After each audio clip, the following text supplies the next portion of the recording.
Hello and welcome to Movies, Films, and Flicks. I am Mark Hoffmeyer, and joining me is, well, no one's joining me. It's just me, because the Academy Award nominations just came out, and I wanted to do something fun. I wanted to figure out what the Movies, Films, and Flicks Best Picture nominations would be. Now, I'm not saying that our nominations are better. I'm not saying woulda, coulda, shoulda. I mean, there's probably, 1,000 movies released in 2022? And to narrow it down to 10 with all the voting and marketing and getting eyes on them, it's impossible. So I'm not saying this list is better. I'm not saying it's just different. It's what Movies, Films, and Flicks would do. So what I did was I reached out to the Movies, Films, and Flicks contributors, and I asked them, hey, if you could pick one movie that's nominated or not that to receive a guaranteed Academy Award nomination for Best Picture, what would it be? So then I put together a list of 10, and I want to talk about them on this episode real quick. And also, I just really want to thank everybody for a great 2020, I was going to say 2020, 22.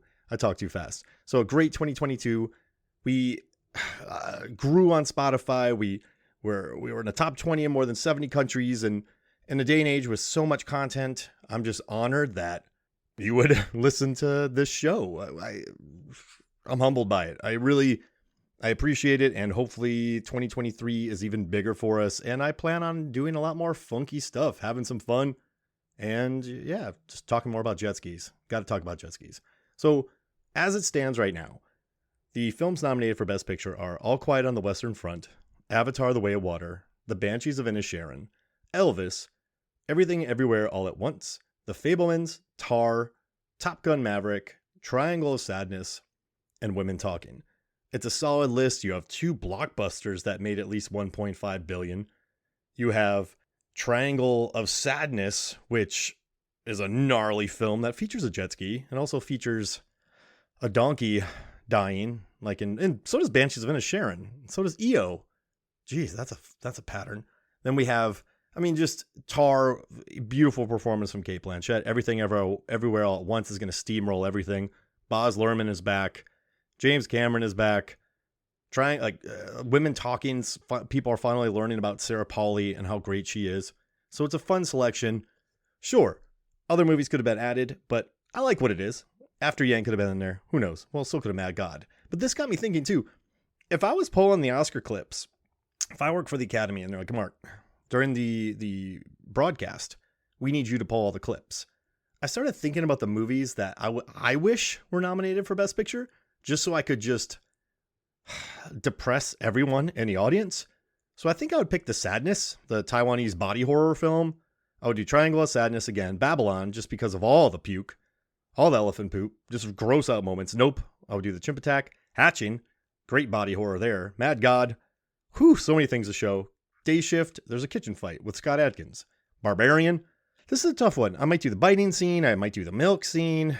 I might do the I've been living here for 15 years moment. Who knows? Plenty of good stuff. Speak No Evil. The clips would rock, that's for sure. And Men. I would just show the entire ending of Men to the audience and just shock everybody. It would be absolutely hilarious. And I don't know. I'd be fired. I'd definitely be fired from the job. I would not be around much longer if I showed all those clips. But still, it'd be a good time. And people would talk about it. People would chat. Hey, did you watch the Oscars last night? They showed this clip from Mad God that, oh man, I'm never going to be the same. It was like a 15-minute vivisection moment where this guy called the Assassin is just ripped apart and they just pull stuff out of his belly while people watch. And it's gnarly. So yeah, that's yeah. I wish Mad God was nominated. All right, so I reached out to 10 MFF contributors and I just thought, let's put together the MFF 10. So if Movies, Films, and Flicks were in charge of the Academy Awards, these are the 10 films that would be nominated for Best Picture. And here they are. Megan Hoffmeyer, my wonderful wife. She picked RRR, which, yeah, why not? It's beautiful. It's huge. It made over 100 million. After we were done watching it, Megan looked at me and went, that's one of the greatest movies I've ever seen in my life. It's fun, wild. It opens the world up to Tollywood. It brings in a whole new audience, and just, you know how many eyes would be on that? It's such a fun movie. So our number one would be RRR. Then I asked Aaron Newirth of the Out Now with Aaron and Abe podcast. I record commentaries with him on his show, and I also join in for the occasional episode. I just did the 2022 horror episode for him, so look out for that. And he picked Park Chan-wook's Decision to Leave, which is my favorite film of 2022, and it is an absolute stone cold stunner. Park Chan-wook, from Old Boy, The Handmaiden, Thirst, he is just an absolute auteur. And I think Decision to Leave in 10 years, 5 years, 3 years is going to be looked at as a work of art. It's beautiful. It is an outstanding film, and I wish Tang Wei would have been nominated for Best Actress, but whatever, only 5 get in. Once again, there's thousands of performances. So we have RRR, and we have Decision to Leave. Number 3, Aftersun, the Charlotte Wells directed film that got Paul Mescal a Best Actor nomination, which is beautiful. I picked this one because Aftersun is just beautiful. It's art. It's the way it's filmed, the cinematography, the conversations, the negative space, the way that conversations are recorded. There's this beautiful scene where the father and daughter are having a conversation, and it's kind of private, so you're at a distance from it. You feel like you're listening in on it, and it's just art. It is a beautiful, beautiful movie, and I'm so happy that Paul Mescal is now Academy Award nominated. Paul Mescal. It's wonderful. Next, Zanandi, our horror expert, alongside John Levengood. Zanandi said that she wants Nope to be nominated. The Jordan Peele directed sci-fi thriller horror film that also features Keith David. And Keith David's in it. That's so cool. Also, Oz Perkins, the director from The Black Coat's Daughter, Daniel Kaluuya. It's a wonderful movie that's really well shot. Hoyt van Hoytema shot the heck out of it. Michael Wincott pretended to shoot the heck out of it. And it is just a big alien film that is an absolute blast. And Aaron Newirth says that it's Jordan Peele doing Jaws, which makes sense. I like that. I like that comparison. And it's just a big budget original film, 60 million budget, made 180 million worldwide. Just a big movie, big original movie. Give it a nomination. Next, number 5, Nick Rehack of, he did the Purple Rain, Tron Legacy episode, a bunch of episodes of Movies, Films, and Flicks. He picked Everything, Everywhere, All at Once, which is directed by the Daniels, and is just an absolute blast of joy. It's, the ideas, the editing, the pacing, the performances, it's such a wonderful film, and it got 4 acting nominations, which is amazing. And I do think it's probably going to clean up at the Oscars this year because it has the momentum. It's a lot of fun. It's an original film full with original ideas, comeback stories. So we have RRR, Decision to Leave, Aftersun, Nope, and Everything, Everywhere, All at Once. Next, we have Tar. So Johnny Num and Joey Lewandowski, they both, Joey Lewandowski of the Too Fast, Too Forever podcast, and Johnny Num of the Last Knock podcast and the Movies, Films, and Flicks podcast, and he wrote a review for Movies, Films, and Flicks. It's wonderful. They both picked Tar.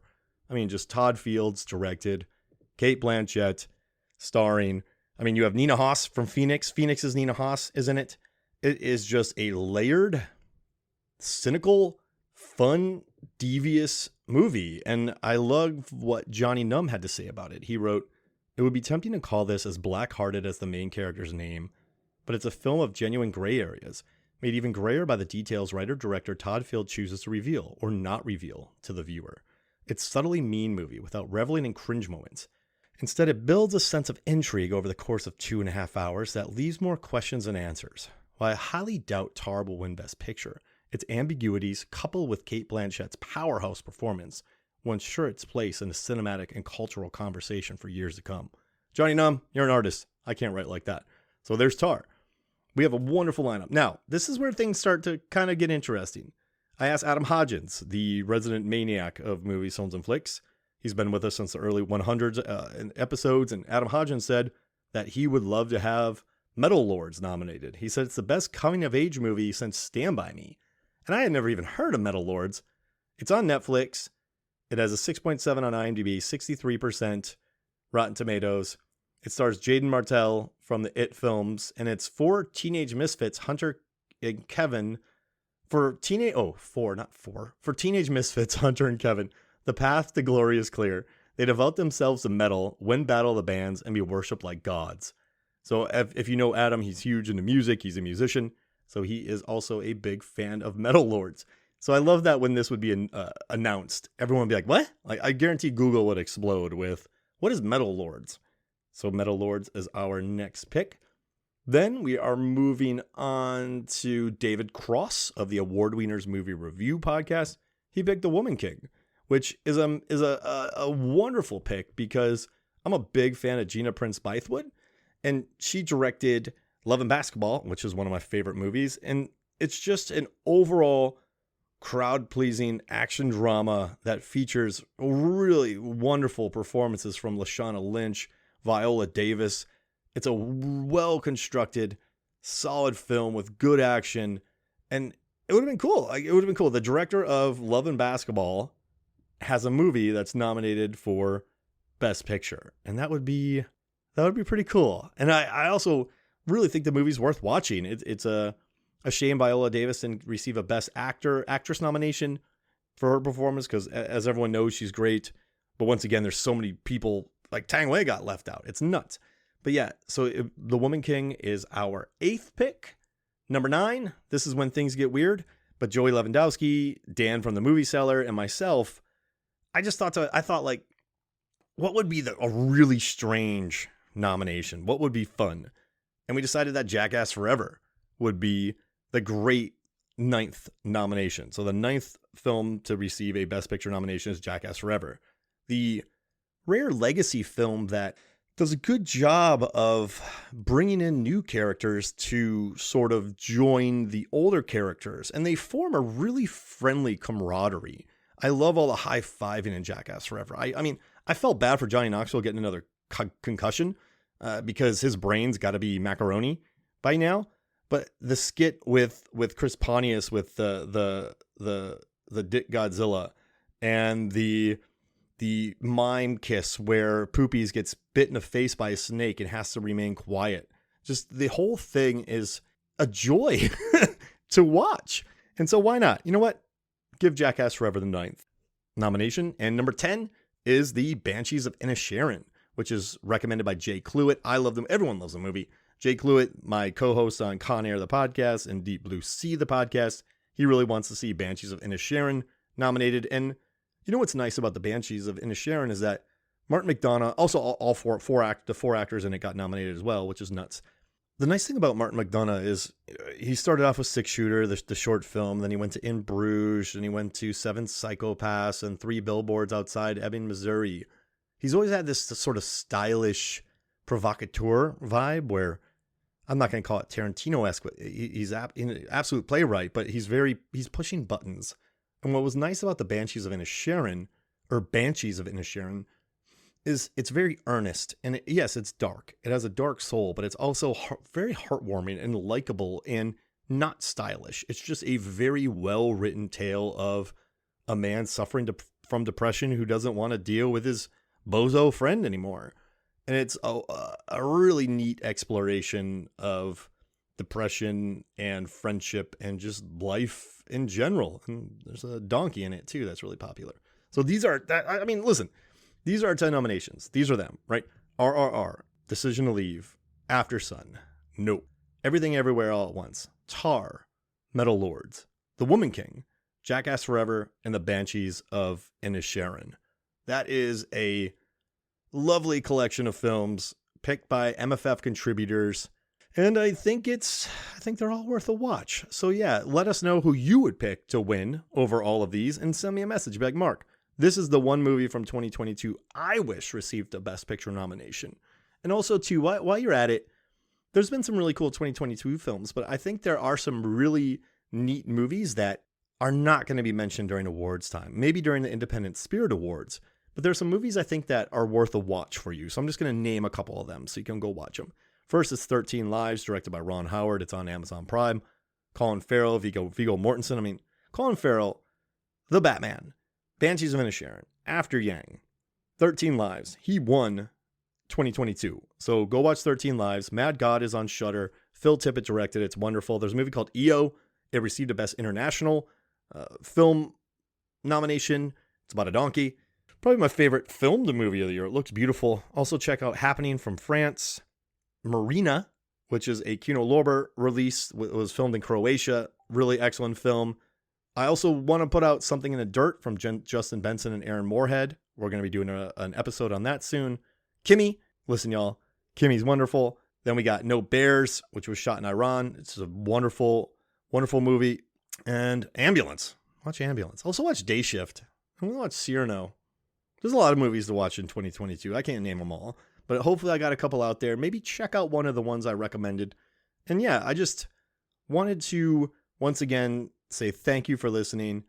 And thank you for putting up with me talking incessantly for 17 minutes. And I really hope you like the MFF Best Picture nominations. I actually had fun doing this, and I like putting together the list. I like thinking about the nominations, and I hope you enjoyed. So yeah, look out for more good episodes in 2023. I hope you all have a great day. Thank you.